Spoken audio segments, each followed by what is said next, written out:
dunia digital ini sangat mempengaruhi seluruh proses sendi kehidupan masyarakat dewasa ini. Memang masih ada 1-2 anak yang belum akrab dengan teknologi tersebut, tapi itulah fungsinya kita di situ untuk bahwa orang tua juga bisa dari tempatnya, tempat kerjanya atau di rumah bisa punya akun untuk kontrol siswa yang belajar enggak. Ya, tidak akan kita tinggalkan karena sudah ada kita menggunakan sarana digital, berarti ya sudah sarana digital yang mereka gunakan dan dibebaskan. Tetap kita ada pendampingan dan pengarahan.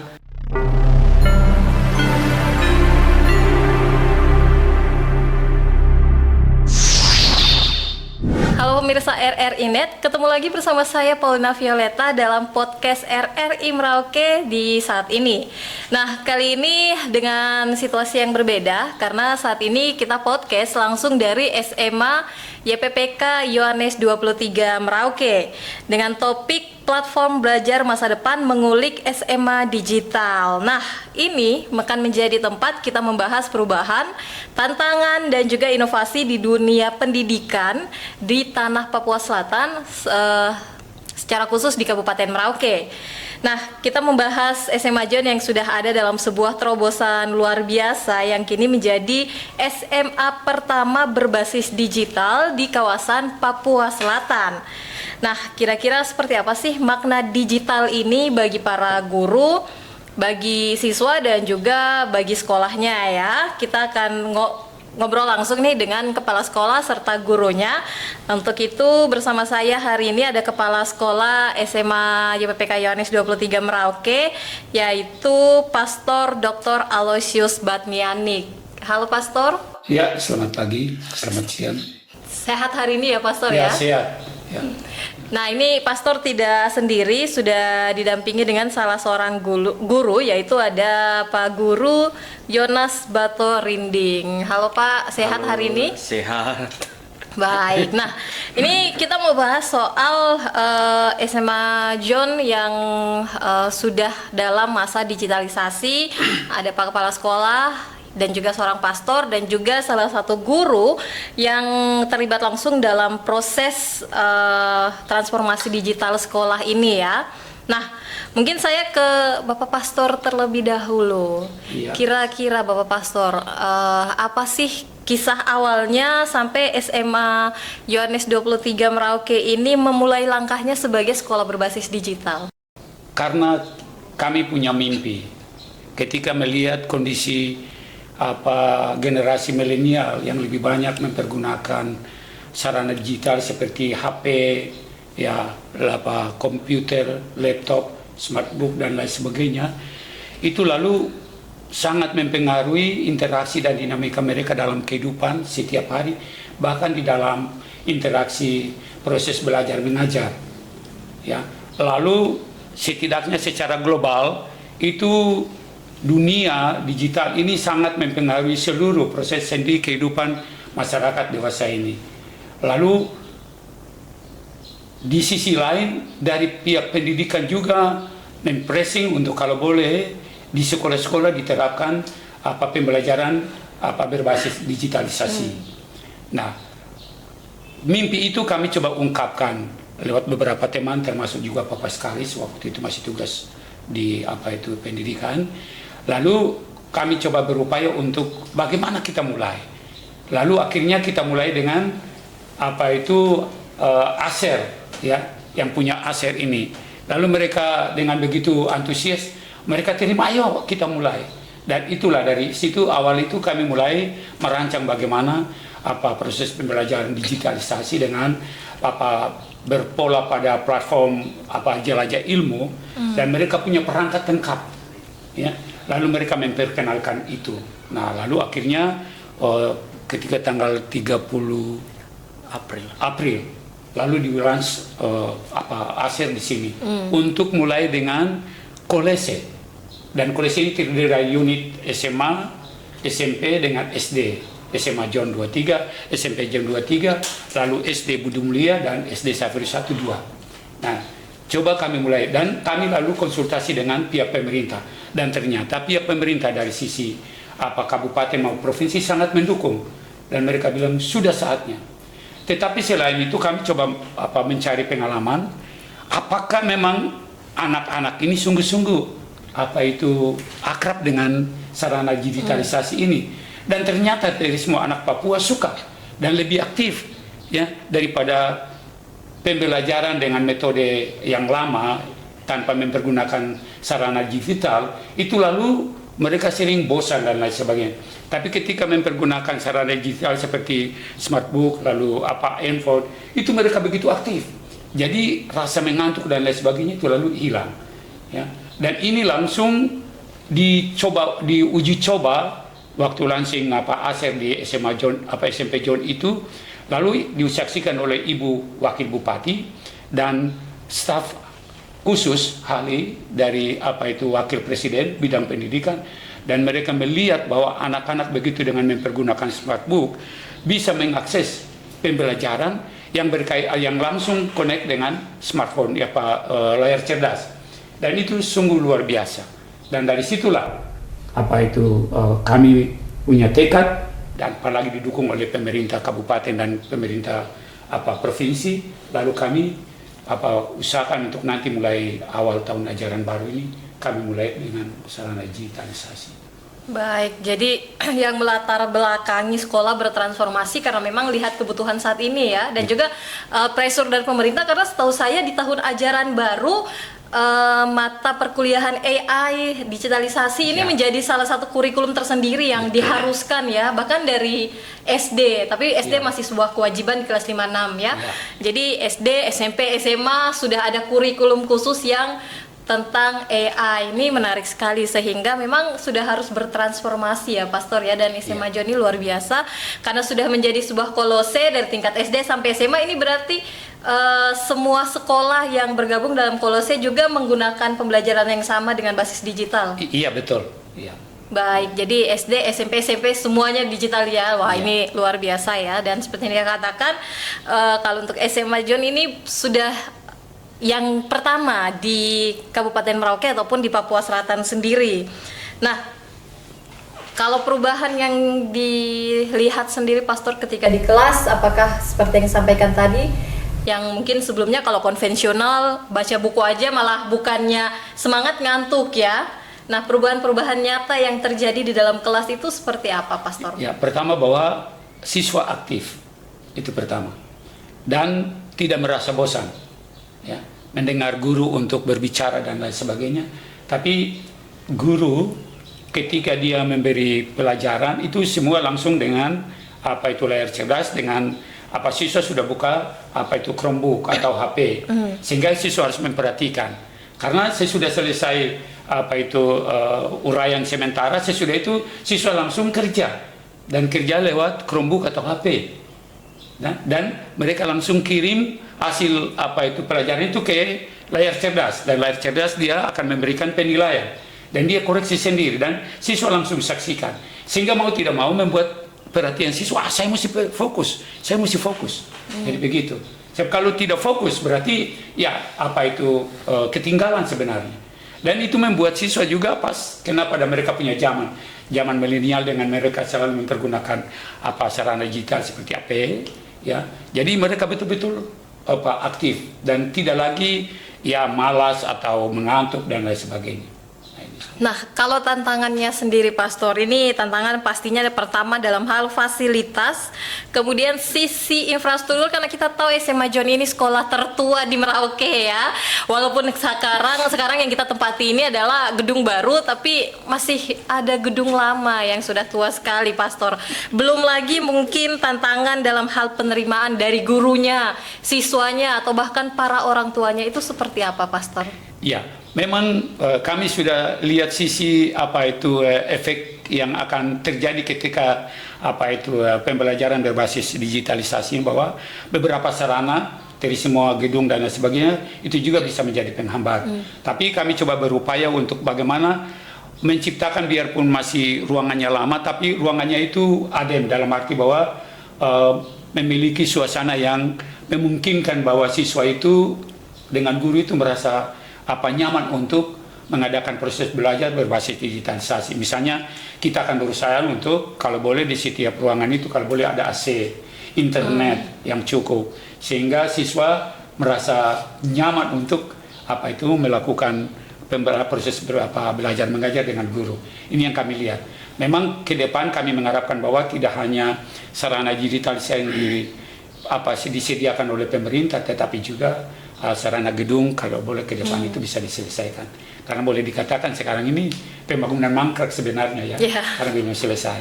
Nah, pemerintah sungguh mendukung dalam hal untuk pengadaan sarana digitalisasi. Macam nanti layar cerdas dengan Chromebook untuk siswa. Jadi semua siswa OAP. Pemerintah punya perhatian betul untuk itu karena siswa OAP dia lebih aktif untuk belajar kalau dengan alat, ya, dengan sarana. Tapi kalau tanpa sarana, dia itu mudah sekali untuk hilang konsentrasi dan dia langsung ya buyar dia punya perhatian dan percuma. Apalagi ya sampai 2, 3 sampai 4 jam di dalam kelas itu omong kosong. Tapi dengan sarana ini, ya sarana digitalisasi memang mereka mudah untuk giat sebenarnya. Baik, jadi pastinya ada peran pemerintah juga ya. Tetapi kalau dari sisi orang tuanya nih, kepala sekolah, apakah ada sosialisasi yang diberikan untuk orang tua dan seperti apa tanggapannya? Ya, memang sebelum kami memulai pembelajaran digitalisasi ini, ya untuk tahun ini kami sudah undang orang tua dan wali murid untuk tatap muka dengan demonstrasi mempergunakan layar cerdas, dan pada umumnya mereka memberikan support, ya mereka senang karena siswa dibantu, ya, dan di situ juga diterangkan bahwa orang tua juga bisa dari tempat kerjanya atau di rumah bisa punya akun untuk kontrol siswa ini belajar enggak, ya, anaknya ini sungguh belajar atau tidak. Jadi orang tua pun kontrol. Lalu satu juga, anak ini sampai di sekolah atau tidak. Sebab sering anak bilang pakai seragam ke sekolah, tapi tidak sampai di sekolah. Ini salah satu hal. Dan juga orang tua juga bisa kontrol langsung pekerjaan siswanya, ya, yang sudah muncul di layar cerdas. Ya. Oh berarti anak saya ini masih kurang, anak saya ini tidak serius belajar. Ya karena memang fasilitas semua sudah ada. Ya, jadi guru tidak boleh dipersalahkan. Ya, karena siswa dilatih untuk memang betul-betul, karena walaupun guru tidak menerangkan dengan baik, di dalam layar cerdas itu ada video-video yang memang guru menerangkan dengan baik pembelajaran itu dengan tugas lengkap dan lain sebagainya. Jadi dalam hal ini sulit untuk guru dipersalahkan. Hanya memang guru harus bertanggung jawab bahwa dia menjaga agar proses belajar mengajar dan interaksi siswa itu dalam menggunakan sarana digital itu bisa dipergunakan dengan baik. Tepat juga ya, Pak. Dan tepat tujuan dan lain sebagainya, bukan untuk maksud lain sebenarnya. Baik, nah ini sekarang kalau dikatakan bahwa ada siswa yang mampu dan ada yang tidak mampu, dan ada yang bisa menggunakan Chromebook, ada yang punya handphone pribadi, tapi ada juga yang tidak ya. Nah saya ingin tahu ketika pembelajaran dalam satu kelas ini, apakah kemudian semua siswanya memegang atau seperti apa? Karena jangan sampai kan ada rasa minder ya, mungkin temannya punya handphone, dia nggak punya, akhirnya dia tidak bisa ikut merasakan pembelajaran lewat aplikasi digital ini. Seperti apa, Pastor? Ya, jadi untuk mengantisipasi kondisi yang demikian, memang pemerintah akan berusaha untuk memenuhi mengadakan Chromebook agar semua siswa itu bisa mempergunakan. Kalau Chromebook belum mencukupi, nanti kelas itu bergilir, ya, sehingga akunnya tetap ada, siswanya datang dan mempergunakan Chromebook yang ada dengan akunnya dan mulai start dengan proses belajar mengajar dengan digitalisasi. Baik, nah sekarang kalau bicara soal dukungan Bapak Pastor ya, jadi dikatakan tadi ini secara khusus ada ASER yang juga mendukung dan juga ada pihak pemerintah yang siap mendukung. Nah, seperti apa sih bentuk dukungannya? Apakah kemudian ini disediakan secara gratis oleh pihak ASER dan lain-lainnya seperti apa nih? Kalau pihak ASER memang dia mempergunakan dari dana CSR-nya itu untuk CSR-nya ya. CSR-nya itu, tapi bukan untuk memenuhi semua kebutuhan, tidak mungkin. Itu sebagai awal, ya. Tetapi diharapkan bahwa ada dukungan dari pemerintah sehingga kebutuhan yang lain itu dilengkapi oleh pemerintah. Ya. Dan pemerintah setidaknya sudah lewat dialog diskusi kami dengan pihak pemerintah baik tingkat provinsi maupun kabupaten, pada umumnya mereka siap untuk membantu, teristimewa kepada OAP, ya. Sehingga diharapkan bahwa siswa-siswi orang asli Papua itu bisa melakukan dan menerima pembelajaran berbasis digital itu di sekolah-sekolah yang memang kita sudah mulai, misalnya kolese ini, ya. Dan itu sangat didukung oleh pihak kabupaten, pemerintah kabupaten maupun pemerintah provinsi. Baik, nah kalau mungkin salah satu yang diharapkan Pastor, ya tentu saja dikatakan seperti kelas yang memadai ya, dengan menggunakan AC dan sebagainya, tapi ini dalam hal pembiayaan, dalam hal penganggarannya pun akan membengkak. Nah ini seperti apa? Nanti jangan sampai kemudian jadi masalah lain lagi ketika ada pungutan di luar daripada ini ya. Ini seperti apa Pastor? Ya, jadi kepada orang tua kami langsung sampaikan bahwa untuk kelas unggulan dengan mempergunakan ruangan yang AC dengan layar cerdas dan lain sebagainya itu harganya sudah dipatok memang. Ya. Jadi ada kelas khusus ya. Kelas khusus. Sementara yang tidak mampu ya, tetapi kelas unggulan itu adalah orang yang memang siswa yang punya IQ-nya cerdas, bagus dan kemampuan finansial. Untuk anak OAP yang cerdas tetapi finansial tidak, tetap dimasukkan, ya, betul subsidi silang, bahkan pemerintah pun. Tetapi yang lain yang tidak mampu itu tetap berjalan, tetapi harus dibedakan pada kelas yang memang ruangan yang memang berbeda, ruangan tanpa AC dan lain sebagainya. Supaya tujuannya apa? Bukan berarti kami mau membuat perbedaan, tidak, tapi kami menciptakan satu strategi untuk kemudian sekolah ini bukan lagi menjadi sekolah kelas unggulan, tapi kelas unggulan. Sehingga ketika siswa, orang tua yang mendaftarkan siswanya ke sini, dia sudah tahu kita masuk di kolese, berarti kita sudah harus tahu fasilitasnya bagaimana sebagai sekolah unggulan. Nah ini sebenarnya. Dan di lain pihak juga kami bisa meminta bantuan dari pemerintah untuk sungguh-sungguh memperhatikan pendidikan ya berbasis digital ini dengan sarana yang memang memadai. Ya.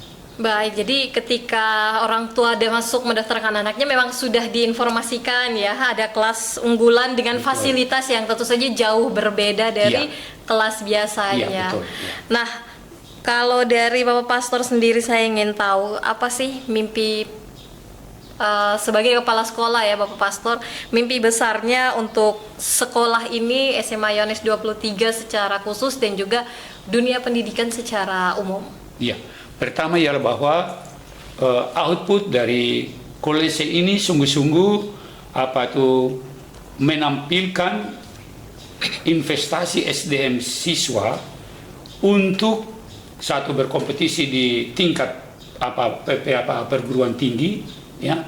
Yang kedua ialah mampu mengembangkan keterampilan dengan sarana digital, karena dunia sekarang ini baik dari seluruh aspek mempergunakan sarana digital, ya. Dari sisi perusahaan dan lain sebagainya itu selalu mempergunakan sarana, sehingga ketika dia selesai dia memiliki keterampilan untuk mengembangkan potensinya selain untuk mengejar intelektualitasnya di tingkat perguruan tinggi, tetapi selain itu juga dia mempunyai keterampilan untuk mempergunakan sarana informatika untuk mengembangkan bakat dan kemampuannya di bidang lain, sehingga ketika selesai dia sudah bisa mengapply untuk masuk di dunia kerja, di dunia usaha.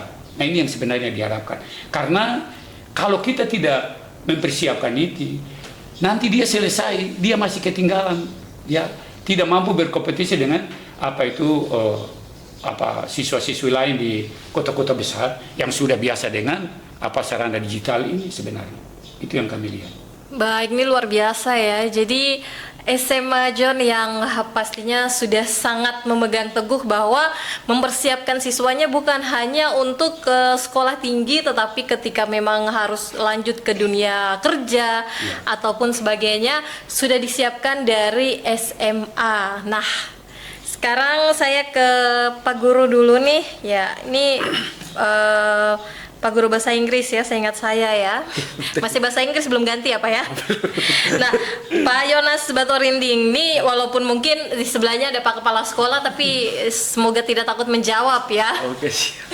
Nah, kalau mungkin tadi Pastor sudah menjawab bahwa semuanya bisa dijalankan dengan baik, transformasi dari konvensional ke digitalisasi ini. Nah, saya ingin tahu perasaan Pak Yonas sebagai seorang guru ketika pertama kali diberitahu bahwa proses belajar ini akan berbasis digital seperti apa?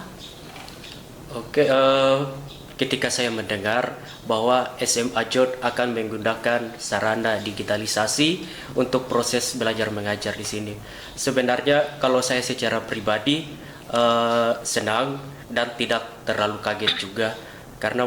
Kenapa? Karena sudah hidup juga di zaman itu dan sebenarnya sudah tahu sedikit tentang pembelajaran digitalisasi tersebut. Jadi ketika untuk penerapan dalam proses belajar mengajar sebenarnya tidak terlalu sulit, dan ya intinya bahwa ketika kita menggunakan digitalisasi untuk belajar, kita akan merasa senang juga karena di mana kita akan melihat perubahan yang cukup signifikan dari siswa yang tadinya seperti yang tadi disampaikan bahwa kurang aktif dalam proses belajar.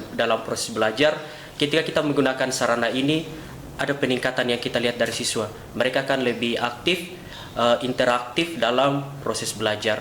Jadi ya perasaannya senang ketika SMA John menggunakan sarana ini karena kita hidup di zamannya dan kedepannya akan ditingkatkan lagi akan sarana-sarana itu karena kita harus mengikuti dunia yang ada ya. Ketika kita ada di dunia digitalisasi, kita akan ada di situ untuk melakukan proses yang ada. Jadi ya senang ketika itu karena dan saya cukup bangga untuk adanya sarana digitalisasi yang digunakan di SMA John ya sebagai guru, karena itu sangat membantu saya dalam proses belajar dan mengajar. Bagi ini kan kayaknya sih kalau Pak Yonas masih muda ya, jadi dalam hal beradaptasi itu tidak sulit. Tetapi ada juga kemudian guru-guru yang sudah cukup berusia ya kan, yang mungkin handphonenya pun mungkin masih yang tulalit gitu, belum bisa yang chatan, masih SMS ya, yang mono. Atau poli. Nah, kira-kira apakah kemudian semua guru berperasaan yang sama bahwa siap untuk menjalankan digital, yang artinya bukan hanya murid yang harus belajar tapi guru juga ya? Karena saya rasa hal itu tidak mungkin diperbincangkan ke kepala sekolah ya, pastinya antar guru nih. Seperti apa itu Pak Yonas?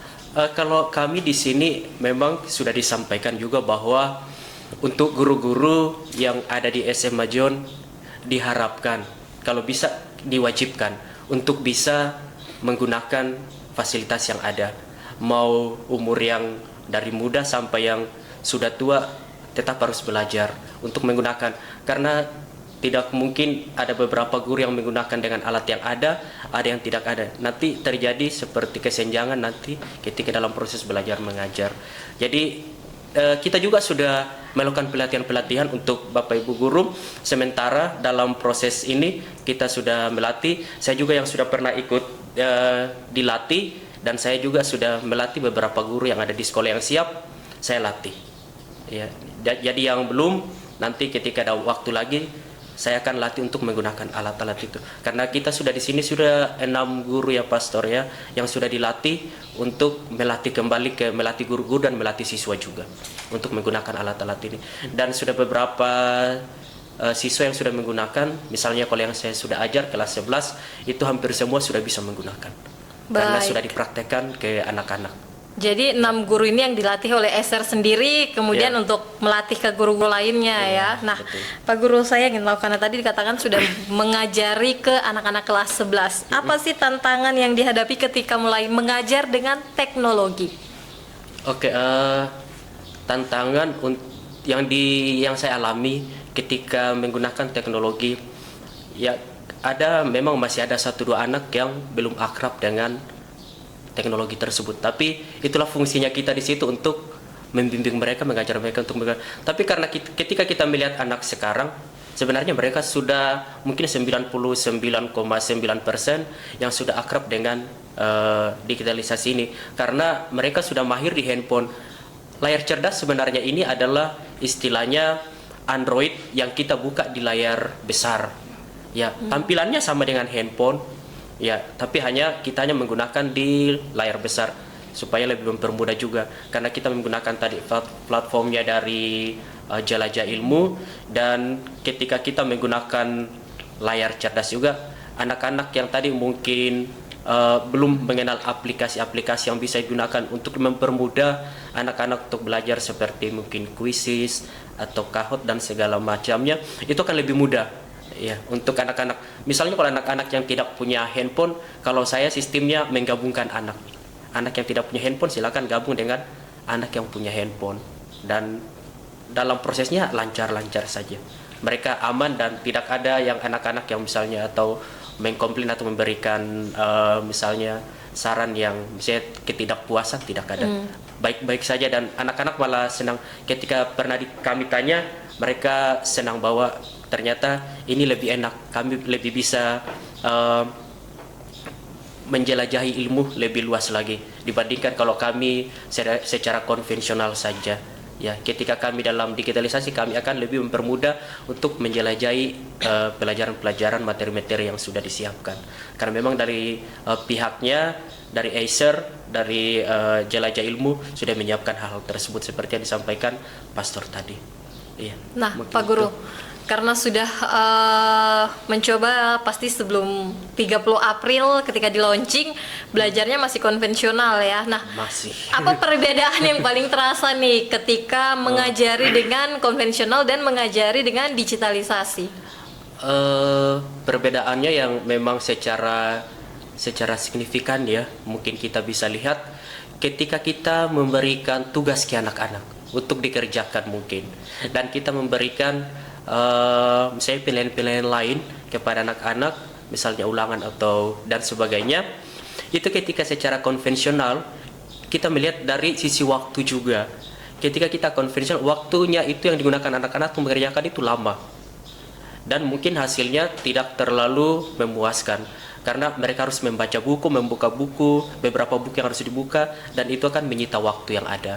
Ketika kita menggunakan ini digitalisasinya, itu kan kita bisa buat soal langsung di situ.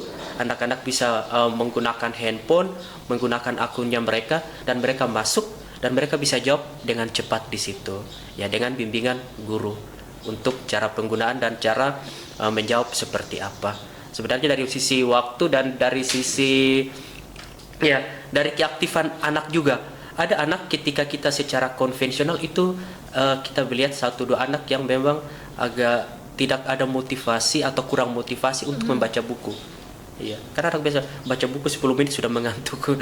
Tapi ketika menggunakan digitalisasi mau berjam-jam juga di situ, senang saja untuk melakukan proses belajar di situ. Ya, tantangannya ya itu yang tantangan yang kita rasakan. Tapi secara luas tantangan atau secara beratnya tidak terlalu, karena anak-anak juga sudah akrab dengan handphone yang ada. Betul, hanya kita pindahkan ke layar yang lebih besar lagi. Lebih senang pastinya pegang handphone daripada pegang buku ya. Betul. Kayaknya kalau pegang buku tuh serasa lagi dihukum saja. Pegang HP tuh kayaknya dikasih hadiah nih. Nah, ini menarik ya, ketika memang berpindah ke HP, saya pernah dengar statement menarik juga ketika ke MAPI kemarin Pak, yang sudah mau berpindah juga untuk semuanya berbasis digital, bahwa ketika sekolah seperti kita di ujung timur, ketika dia berganti kurikulum, berganti buku, distribusinya mahal, lama. Ya, nanti baru juga sampai di sini tiba-tiba udah mau ganti kurikulum lagi. Belum lagi ketika ini SMA John masih di kota nih, belum kalau yang di kampung-kampung ya. Harus dibawa lewat kapalnya sampai Merauke, distribusi lagi. Tiba-tiba ketika sampai di sekolah kampung sudah ganti lagi kurikulum, ganti lagi buku ya. Tetapi dengan menggunakan digital ini kan enak ya, semuanya diupdate saja lewat handphone, dikirimkan saja bentuk-bentuk bukunya untuk dibaca ya, sehingga memang lebih mudah, lebih murah juga sebenarnya ya, walaupun di tahap awal namanya pengadaan mahal ya Pak ya. Pengadaan Chromebooknya, pengadaan layar cerdasnya, ya belum lagi ketika membuat kelas unggulan dengan AC-nya. Tetapi ketika sudah berjalan, pastinya akan lebih murah dan lebih mudah bagi anak-anak dan juga para orang tuanya ya. Nah, satu lagi Pak Guru, ada yang mengatakan bahwa walaupun AI sudah ada, digital sudah bisa digunakan, tetapi namanya mengajar harus tetap seorang guru. Iya, betul. Karena guru bukan hanya mengajar ya, tetapi mendidik dalam hal budi pekertinya seperti itu ya, sikap sopan santunnya itu tidak bisa diajar oleh digital. Iya, betul. Nah, kalau menurut Pak Guru sendiri, transformasi yang dilakukan ini saat ini dengan digital ini, apa ini juga bisa merubah cara berpikir dan juga cara belajar anak-anak di SMA John nantinya, Pak? Oke, untuk ketika kita menggunakan sarana ini, mungkin cara belajar dan cara berpikir pasti ada perubahan yang ada. Ya, dari cara belajarnya yang tadi seperti disampaikan, dari konvensional ke digital pasti berbeda. Karena sudah ketika di konvensional berarti menggunakan alat-alat digital untuk belajar, dan itu lebih mempermudah lagi anak-anak, dan cara belajarnya pun akan berbeda juga sebenarnya dari sisi keaktifan, dari sisi interaksinya siswa, keinteraktifannya siswa, dari waktu itu sebenarnya. Tapi kalau dalam proses mendidik misalnya lebih kepada karakter, sebenarnya itu masih berjalan. Digital ini hanya membantu kita untuk mempermudah saja. Tapi ketika dalam proses pembelajaran, apalagi dalam penyampaian atau penerapan nilai-nilai karakter kepada siswa, itu tetap kita jalankan. Karena kita tetap guru-guru ada di dalam menyampaikan hal tersebut. Ya, tidak akan kita tinggalkan karena sudah ada kita menggunakan sarana digital, berarti ya sudah sarana digital yang mereka gunakan dan dibebaskan, tidak. Tetap kita ada pendampingan dan pengarahan serta evaluasi yang kita gunakan untuk anak-anak ketika kita dalam proses belajar. Karena kita harus punya target juga. Ketika saya menggunakan A, targetnya saya apa? Ketika saya menggunakan B, targetnya saya apa dari cara belajar dan cara belajar siswa dan dari cara mengajarnya guru juga. Ya, baik, terakhir Pak Guru mungkin boleh closing statement ini secara khusus kepada anak-anak muridnya atau mungkin calon anak-anak muridnya ya Pak ya, diajak kalau sekolah ke SMA John dengan basis digital ini, apa yang dijanjikan, seenak apa sih sekolah di SMA John juga? Silahkan Pak Guru. Oke, kami dari SMA John menyampaikan dan mengajak serta mengapresiasi anak-anak SMA John yang sedang belajar saat ini. Ya, mari kita terus belajar dengan melihat perubahan-perubahan yang sekolah sudah buat. Kita gunakan itu dengan baik sehingga apa yang kalian impikan, apa yang kalian akan cita-citakan dengan melalui sarana yang sekolah sudah siapkan, kalian bisa lebih mudah. Dan untuk anak-anak yang mau mendaftar di SMA John, mari bergabung dengan kami. Sistem kami di SMA John mudah, baik dan ramah lingkungan untuk kami ada dalam proses pembelajaran. Dan kami juga mengajak khususnya dari OAP untuk bergabung dengan kami, dan karena ada beberapa fasilitas dan yang kalian akan dapatkan di SMA John yang sudah dijanjikan. Ya, mungkin itu dari saya. Baik. Dari pastor mungkin. Ya, ini dan mungkin tambahan yang Pak Yanto, Pak Yonas kurang ya, kok jadi Yanto.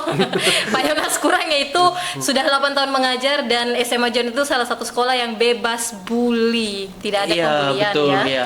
Di sini selama saya 8 tahun di sini mengajar, tidak ada bully yang kita dapatkan, karena memang kita ya sistem pembelajarannya atau sistem sekolah yang inklusif juga pastor ya. Jadi semua kita bisa terima, dan ketika mungkin ada yang mungkin keterbatasan fisik masuk, aman saja di sini. Karena kami juga pernah mengalami hal yang sama pastor ya, yang kemarin anak lumpuh harus pakai kursi roda, tapi kan harus memfasilitasi supaya dia tetap lulus dari sini dengan baik. Yang tangannya juga cacat, ya kami juga, dan mereka aman-aman saja bergaul seperti biasa, tidak ada bulian-bulian dari teman-teman karena keterbatasan ataupun apapun kekurangan yang dialami oleh siswa-siswa yang ada di sini. Di sini aman, nyaman untuk belajar karena lingkungan yang sudah disiapkan juga bagus. Pastor selalu memberikan arahan motivasi tentang lingkungan-lingkungan, keakraban siswa di sekolah, motivasi untuk siswa supaya lebih fokus untuk belajar. Ya, mungkin itu. Baik, terima kasih Pak Yonas ya. Ya mungkin anak-anak agak takut, ini kepala sekolah nih Bapak Pastor nih, sampai Bapak Pastor berdoa kan ya. Takut jadinya. Baik, Bapak Pastor sebagai kepala sekolah juga mungkin selain daripada sekolah ini sudah digitalisasi, kalau dalam hal pembentukan tadi ya, bahwa SMA John ini juga fokus kepada ekstrakurikuler ya. Boleh dijelaskan ada apa saja sih di SMA John itu, Pastor? Iya, ada banyak program ekstrakurikuler yang dibuat di sekolah ini, menjawab kebutuhan dan bakat dari, kita melihat menjawab kebutuhan dan bakat dari siswa-siswi. Ya, misalnya lewat drum band, lewat persiapan Basket, ya basket, lalu bimbingan OSN, lalu pramuka dan ambalan dan lain sebagainya itu ya.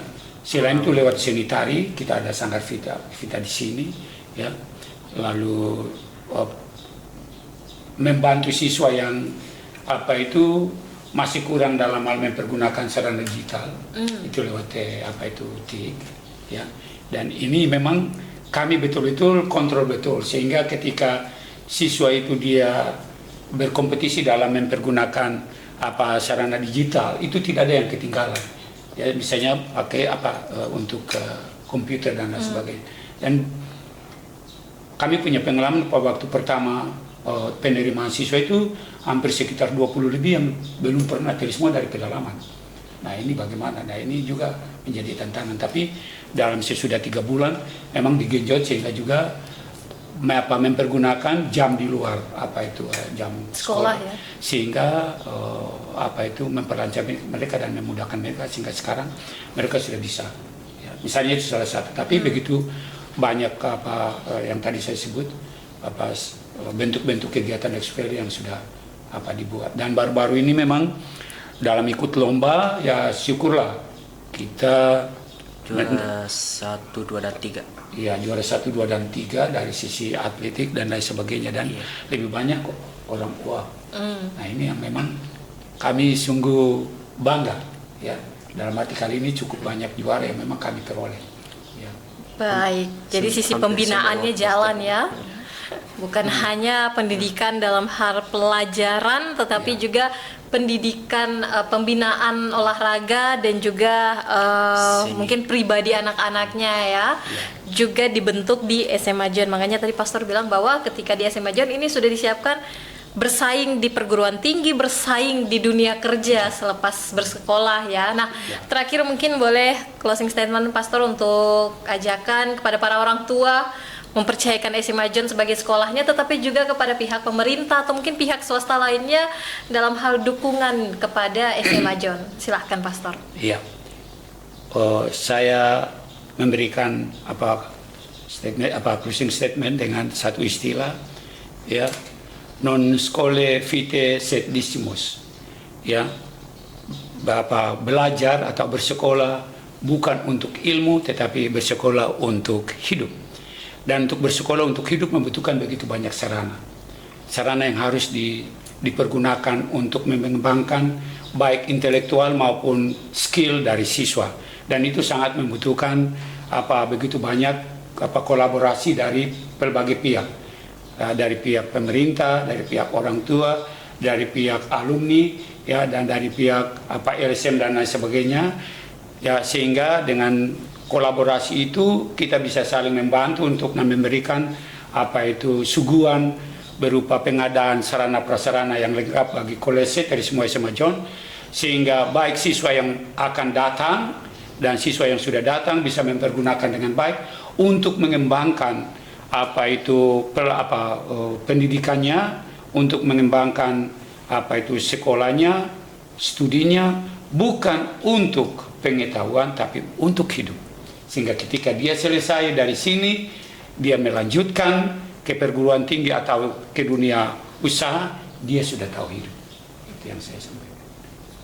Baik ya, jadi SMA John pilihannya ya. Nah, kalau ke pemerintah dan mungkin pihak swasta untuk dukungan ke SMA John ini seperti apa sih, Pastor?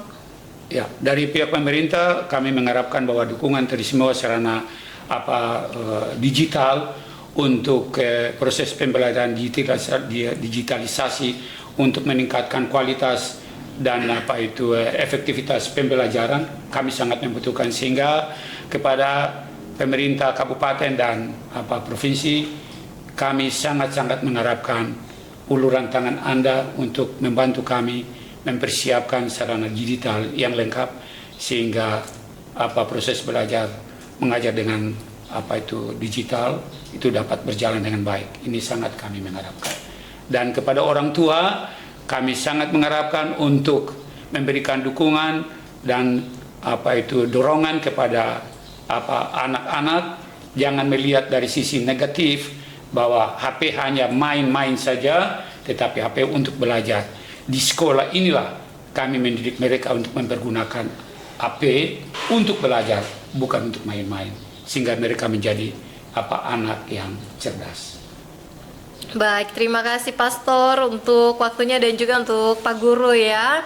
Pastinya sukses terus untuk SMA John, dan seperti banyak hal yang telah disampaikan, salah satu SMA yang sudah menawarkan digitalisasi hanya SMA YPPK Yohanes 23, dan orang tua bisa juga mengecek langsung apa yang sudah dipelajari oleh anak, berapa nilainya, sudah dibaca atau belum nih bukunya, seperti itu ya. Itu juga bisa dikontrol karena semuanya sudah sistem digital.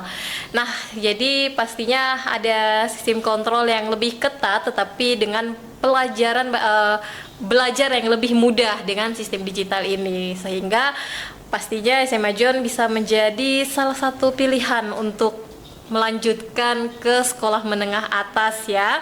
Terima kasih banyak sekali lagi untuk Pak Kepala Sekolah yang juga seorang Bapak Pastor ya. Dan juga untuk Pak Guru Bahasa Inggrisnya, Pak Yonas, untuk waktunya. Dan demikian untuk podcast kita di edisi kali ini bersama saya Paulina Violeta. Kita akan ketemu lagi di lain kesempatan. Untuk itu sampai jumpa.